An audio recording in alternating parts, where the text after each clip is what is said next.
Hi guys, I'm back. Today I'm going through 2 Chronicles 7 to 12, Proverbs 7, and Psalm 133. Let's get started.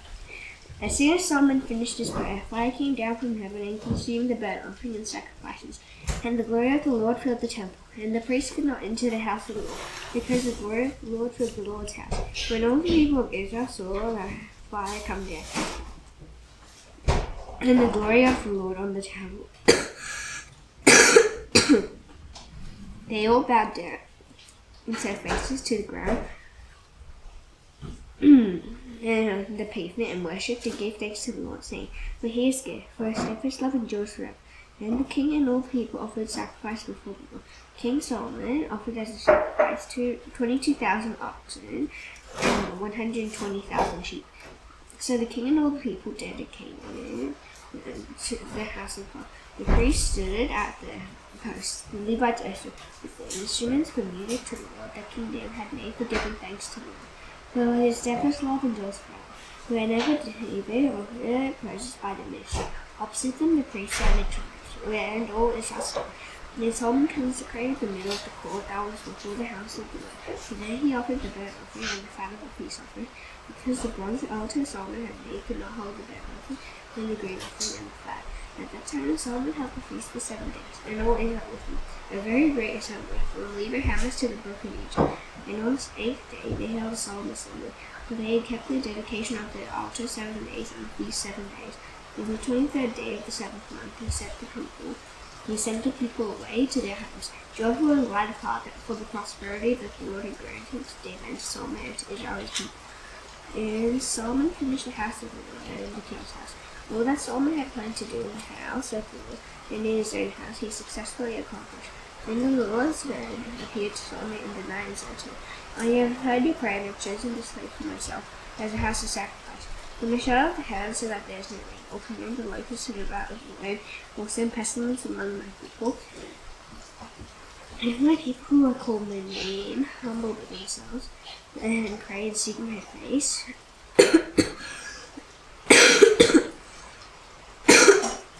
and turn from their wicked ways, and I will hear from heaven, and will forgive their sin and heal their land. Now my eyes will be open and my ears attend to the prayer that is made in this place. And now I have chosen and consecrated this house, that my name may be there forever. My eyes and my heart will be there for all time. And as for you, if you will walk before me, as David your father walked, doing according to all that I have commanded you, and keeping my statute and my rule, and I will establish a rule of mine, as I covenanted with David your father, saying, You shall not utter man from Israel. But if you turn aside and forsake my events, my statutes, and my commandments that I have set before you, and serve other gods and worship them, then I will pluck you up from the land that I have given you, and this house that I have consecrated for my name. I will cast out of my sight, and I will make you a prophet and byword among all peoples.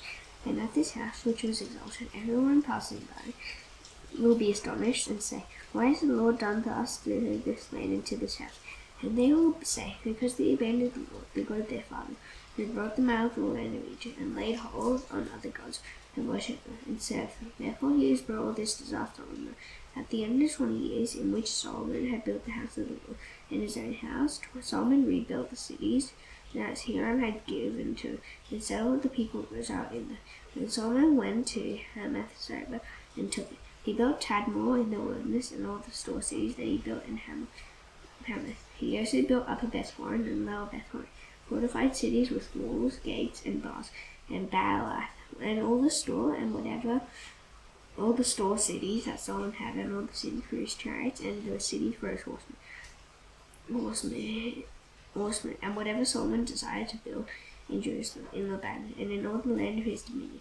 All the people who were left of the Hittites, the Amorites, the Perizzites, the Hivites, the Jebusites, who were not of Israel, from their descendants who were left after them in the land, whom the people of Israel had not destroyed.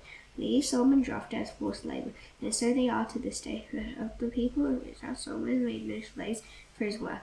They were soldiers, and his officers, the commanders of his chariots and his horsemen. And these were the chief officers of King Solomon, 250, who exercised authority over the people. Solomon brought Pharaoh's daughter from the city of David to the house that he had built for her. For he said, "My wife shall not live in the house of the David, king of Israel, for the places to which the ark of the Lord has come are holy." Then Solomon offered up the burnt offerings to the Lord on the altar of the Lord that he had built before the vestibule, as the duty of each day required, offering according to the commandment of Moses for the Sabbaths, the new moons, and the 3 annual feasts, the feast of unleavened bread, the feast of weeks, and the feast of booths, according to the ruling of David his father.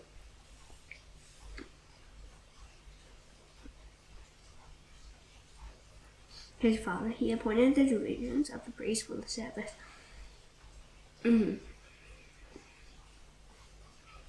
the Levites for the offices of praise and ministry before the priest, as the duty of each day required, and the gatekeepers in their divisions at each gate. For so David the man of God had commanded. And they did not turn aside from what the king had commanded, the priests and the Levites, concerning any matter and concerning the treasuries. Thus was accomplished all the work of Solomon from the day the foundation of the house of the Lord was laid until it was finished. So the house of the Lord was complete. And Solomon went to Ezion-Geber and Eloth on the shore of the sea, in the land of Edom. And Hiram sent to him by the hand of his servants, ships and servants, familiar with the sea. And they went to Ophir together with the servants of Solomon, and brought from there 450 talents of gold, and brought it to King Solomon. Now when the Queen of Sheba heard of the fame of Solomon, he came to Jerusalem to test him with hard questions, having a very great retinue in camels bearing spices, and very much gold and precious stones. And when she came to Solomon, she told him all that was on her mind. And Solomon answered all her questions. There was nothing hidden from Solomon that he could not explain to her. And when the Queen of Sheba had seen the wisdom of Solomon, the house that he had built, the food of his table, the seating of his officials, and the attendance of his servants, and their clothing, his cupbearers, their clothing, and the burnt offering, and his burnt offerings that he offered in the house of the Lord, there was no more breath in her. And she said to the king, "The report was true that I heard in my own land of your words and of your wisdom. And I did not believe the reports until I came, and my own eyes had seen it. And behold, half the greatness of your wisdom was not told me. You surpassed the report that I heard. Happy are your wives, happy are these your servants, who continually stand before you and hear your wisdom. Blessed be the Lord your God, who has delighted in you and set you on his throne as king for the Lord your God. Because your God loved Israel and would establish them forever, he has made you king over them, and that you may execute justice and righteousness." And she gave the king 120 talents of gold, and a very great quantity of spices, and very precious stones. There was no sizes such as those that the Queen of Sheba gave to King Solomon. Moreover, the servants of Hiram and the servants of Solomon, who brought gold from Ophir, brought algum wood and precious stones. And the king made from the algum wood pots for the house of the Lord, and for the king's house, lyres also, and harps for the singers. There never was seen the like of them before in the land of Judah. And King Solomon gave to the Queen of Sheba all that she desired, and whatever she asked, besides what she had brought to the king. So she turned and went back to her own land with her servants. Now the weight of gold that came to Solomon in 1 year was 666 talents of gold, besides that which explorers and merchants brought. Then all the kings of Arabia and the governors of the land brought gold and silver to Solomon. King Solomon made 200 large shields of beaten gold. 600 shekels of beaten gold went into each shield. And he made 300 shields of beaten gold. 300 shekels of gold went into each shield. And then the king put them in the house in the forest of Lebanon. And the king also made a great ivory throne and overlaid it with pure gold. The throne had 6 steps and a footstool of gold, which were attached to the throne, and on each side of the seat were armrests and 2 lions standing beside the armrests, while 12 lions stood there, the one on each end of a step on the 6 steps. Nothing like what was ever made for any kingdom. Now all King Solomon's drinking vessels were of gold, and all the vessels of the house of the forest of Lebanon were of pure gold. Silver was not considered as anything in the days of Solomon. But the king's servants went to Tarshish with the servants of Hiram. Once every 3 years, the ships of Tarshish used to come bringing gold, silver, ivory, apes, and peacocks. Thus King Solomon excelled all the kings of the earth in riches and in wisdom. And all the kings of the earth sought the presence of Solomon to hear his wisdom, which God had put into his mind. Every one of them brought his present, articles of silver and of gold, garments, myrrh, spices, horses, and mules, so much year by year. And Solomon had 4,000 stalls for horses and chariots, with 12,000 horsemen, whom he stationed in the chariot cities and with the king in Jerusalem. And he ruled over all the kings from the Euphrates to the land of the Philistines, and to the border of Egypt. And the king made silver as common in Jerusalem as stone, and he made cedar as plentiful as the sycamore of the shepherd. And horses were imported from Solomon from Egypt and from all lands. And all the rest of the acts of Solomon, from first to last, are they not written in the history of Nathan the prophet, and in the prophecy of Ahijah the Shilonite, and in the visions of Iddo the seer concerning Jeroboam the son of Nebat? Solomon reigned in Jerusalem over all Israel 40 years. And Solomon slept with his fathers, and was buried in the city of David his father. And Rehoboam his son reigned in his place. Rehoboam went to Shechem, for all Israel had come to Shechem to make him king. And as soon as Jeroboam the son of Nebat heard of it, and Jeroboam returned from Egypt, and he sent and called him. And Jeroboam and all Israel came and said to Rehoboam, "Your father made our yoke heavy. Now therefore lighten the hard service of your father and his heavy yoke on us, and we will serve him." He said to them, "Come to me again in 3 days." So the people went away. Then King Rehoboam took counsel with the old men who had stood before Solomon his father, while he was yet alive, saying, "How do you advise me to answer this people?" And they said, "If you will be good to this people and please them, and speak good words to them, then they will be your servants forever." But he abandoned the counsel that the old men gave him, and took counsel with the young men who had grown up with him and stood before him. And he said to them, "What do you advise that we answer this people?" Who said to him, "Liken the yoke that your father put on us." And the young men who had grown up with him said to him, "Thus shall you speak to the people who said to you, now, your father made our yoke heavy, but you lighten it for us. Thus shall you say to them, my little finger is thicker than my father's thigh. And now, whereas my father laid on you a heavy yoke, I will add to your yoke. My father disciplined you with whips, but I will discipline you with scorpions."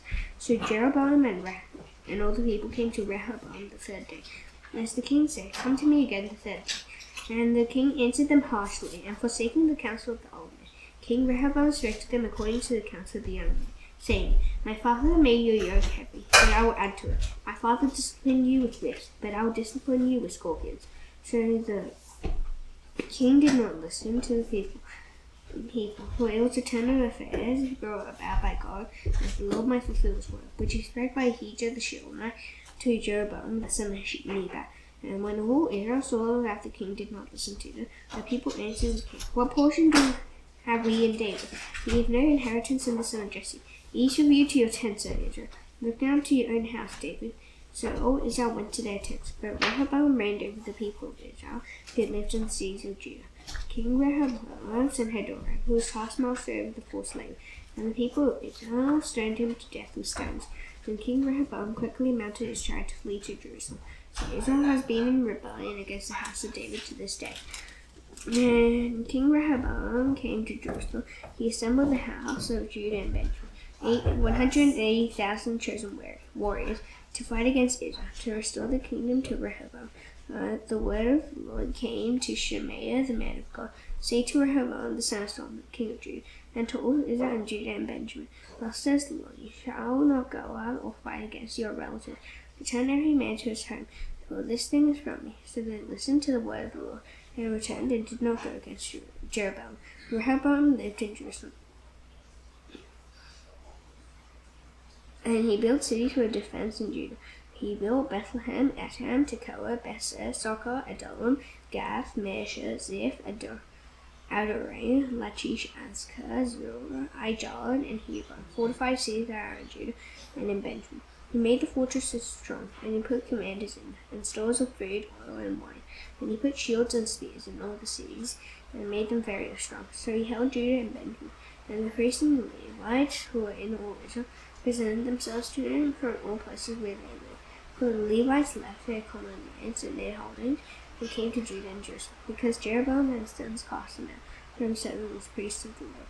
And he appointed his own priests for the high places, and the and for the great idols, and for the cows that he had made. And those who had set their hearts to seek the Lord God of Israel came after them from all the tribes of Israel, and to Jerusalem to sacrifice to the Lord, the God of their fathers. They strengthened the kingdom of Judah, and for 3 years they made Rehoboam the son of Solomon secure, for they walked for 3 years in the way of David and Solomon.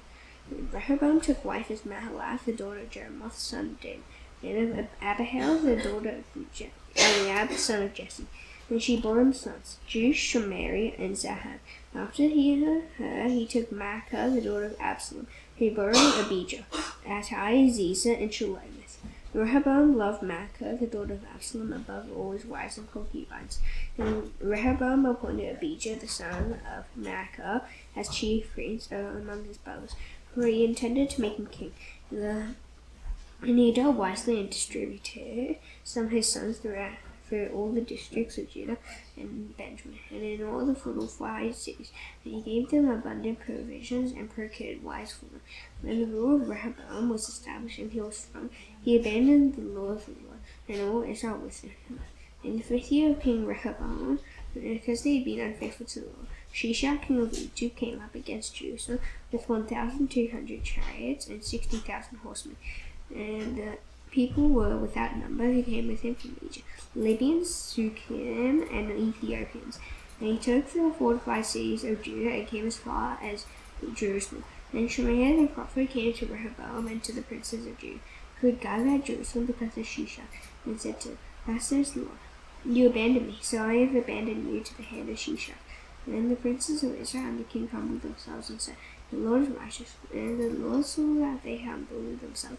The word of the Lord came to Shemaiah. They humbled themselves. I will not destroy them. I will grant them some deliverance, and my wrath shall not be poured out on Jerusalem by the hand of Shishak.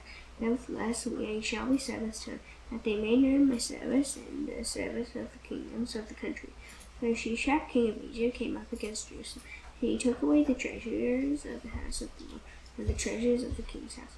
He took away everything. He also took away the shields of gold that Solomon had made, and King Rehoboam made in their place shields of bronze, and committed them to the hands of the officers of the guard, who kept the door of the king's house. And as often as the king went into the house of the Lord, the guard came and carried them and brought them back to the garden. And when he humbled himself, the wrath of the Lord turned from him, so as not to make a complete destruction. Moreover, conditions were good in Judah. So King Rehoboam grew strong in Jerusalem and reigned. Rehoboam was 41 years old when he began to reign, and he reigned 17 years in Jerusalem, the city that the Lord had chosen out of all the tribes of Israel to put his name there. His mother's name was Naamah the Ammonite, and he did evil, for he did not set his heart to seek the Lord. Now the acts of Rehoboam from first to last, are they not written in the Chronicles of Shemaiah the prophet and of Iddo the seer? There were continual wars between Rehoboam and Jeroboam, and Rehoboam slept with his fathers and was buried in the city of David, and Abijah his son reigned in his place. Proverbs 7. My son, keep my words and treasure my commandments with you. Keep my commandments with you and live. Keep my teaching as the apple of your eye. Bind them on your fingers. Write them on the tablet of your heart. Say to wisdom, you are my sister, and call insight your intimate friend, to keep you from the forbidden woman, from the adulteress with her smooth words. From at the window of my house I have looked out through my lattice, and I have seen among the simple, I have perceived among the youths, a young man lacking sense, passing along the street near a corner, taking the road to a house, in the twilight, in the evening, at the time of night and darkness. And behold, a prostitute meets him, dressed as a prostitute, willy of heart. She is loud and wet, where her feet do not stay at home, now in the street, now in the market, and at every corner she lies in wait. She seizes him and kisses him, and with bold face she says to him, I had to offer sacrifices, so today I have paid my vows, so now I have come out to meet you, to see you eagerly, and I have found you. I spread my couch with coverings, and I covered linens from Egyptian linen. I perfume my bed with myrrh, and loaves of cinnamon. Come, let us take our fill of love until morning. Let us delight ourselves with love. For my husband is not at home. He has gone on a long journey. He took a bag of money with him, and At full moon he will come home. With much to the doctor's speech she persuades her. With a smooth talk she compels her. All at once he follows her, as an ox goes to the slaughter, or as a stag is caught fast, until an arrow pierces its liver. And as the bird rushes into a snare, he does not know that it will cost him his life. And now, O sons, listen to me, and be attentive to the words of my mouth. Let not your heart turn aside to her way. Do not stray into her paths. For many a victim has she laid low, and all the slain are a mighty throng. Her house is the way to Sheol, going down to the chambers of death. Psalm 133.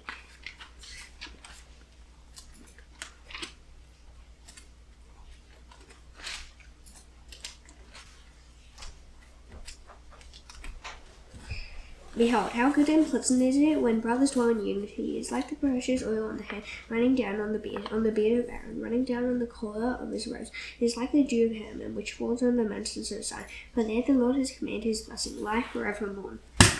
Now that's done, I shall now do the Lord's Prayer. Let's bow our heads. Our Father in heaven, hallowed be your name. Your kingdom come, your will be done on earth as it is in heaven. Give us today our daily bread. Forgive us our debts, as you also forgive our debtors. Lead us not into temptation, but deliver us from the evil one. For yours is the kingdom, and the power, and the glory forever. Amen. See you tomorrow. Bye.